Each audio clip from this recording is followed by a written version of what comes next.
videoya keçməzdən öncə bu cür videoların davamının gəlməyini istəyirsinizsə, videonu bəyənməyi və bildiriş butonunu açmağı unutmayın. Günel Məhəmmədli Rəşad Dağlı'nın sözlərinə mahnı oxudu. Biz artıq onun klipini də çəkmişik, mahnı da hazırdır, bir dənə bir yüngül bir işləri qalıb. İlk musiqisi bəstələyər körpə dodaqlı, bir sonda şəhadet gətirən dəftər bağlar, tarih nə gözəlmiş, son söz əvvəl nəğmə. Gözləyənlər çoxdur mahnını ki, görək necə bir mahnıdır. Ümid eləyirəm ki, nəticəsi gözəl olar. Sənət eşqi bitib tükənməyən ifaçı Səxavət Yaquboğlu ilə yeni duetinin müjdəsini Maqazin Plus'da verdi. Günel xanımdan çox xoşdur mənim üçün duet oxumaq. Günel xanımla ümumiyyətlə biz 2017-ci ildən bir yerdə çalışırıq. İndi də yeni duetlərimiz var. Bizim ölməz sənətkarımız Məhəbbət Kazımov repertuarından İndi məndən küs görün mahnısını ifa eləmişik. Baloğlan Əşrəfov gözəl sənətkarımız, Allah rəhmət eləsin, onun repertuarından Çağır məni, çağır gəlin mahnısını ifa eləmişik. Allah rəhmət eləsin bizim böyük sənətkar Məhəbbət Kazımovun ifasından mən 2023-də o mahnıyla tanınıb, sevilmişəm. Həmin o mahnıya istədik yenidən bir üst tutaq, Səxavət bəylə duet oxuduq. Bu günlərim inşallah, bax onun üstündə çalışırıq, üzərində.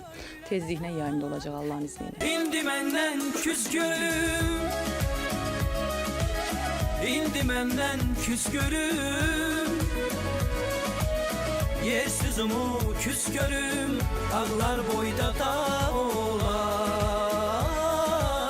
dağlar boyda dağ olar.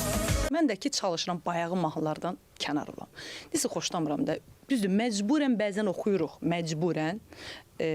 Amma çox azdır. Baxılanda mənim repertuarlarıma bayağı mahnılar çox azdır. Mən çalışmışam Nasbəri xanımın repertuarından, çalışmışam Məhəbbət Kazımovun, çalışmışıq indi Baloğlan bəydən, Allah rəhmət eləsin sənətkarımıza. Yəni, oxunmuş mahnıları oxumaq məncə daha gözəldir. Niyə ki, yada salmayaq? Niyə ki, onları yeniləndirməyək? Düzdür, oxuyanlar çox olub, amma sevilməyib heç kəsdə. Mən oxudum, biz Rövşən bu studiyasında deyildik, başqa studiyada oxudum. Rövşən bir də, ay qız, sənə nə olub? Necə oxuyursan bu mahnı? Mən o mahnı həqiqətən belə bütün sevgimi qatdım, bütün ürəyimi qoydum. Gecə atdım TikToka, sabah ayıldım ki, ilahi, partlayıb mahnı. Nəğməmi eşidəndə mən yadına düşərəm, mən yadına düşərəm. Nəğməmi eşidəndə mən yadına düşərəm, mən yadına düşərəm. Böyük sənətkarlardan sonra o mahnılara müraciət eləmək biraz yox, mən deyərdim, məsuliyyətli bir işdir. Amma Günel xanımın sözünə qüvvət, niyə də oxunmasın o mahnılar, o böyük sənətkarlar oxuyublar, möhür vurublar.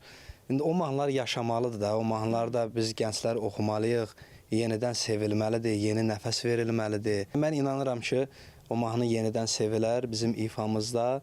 Orijinallığına da toxunmamışıq, amma öz belə deyək də nəfəsimizi qatmışıq yenidən mahnıya. Mənim özümə məxsus mahnılarım çoxdur. Sırf özümə aid tək repertuarlarım var. Sıfırdan özümə aid, yəni mənim mahnılarım çoxdur.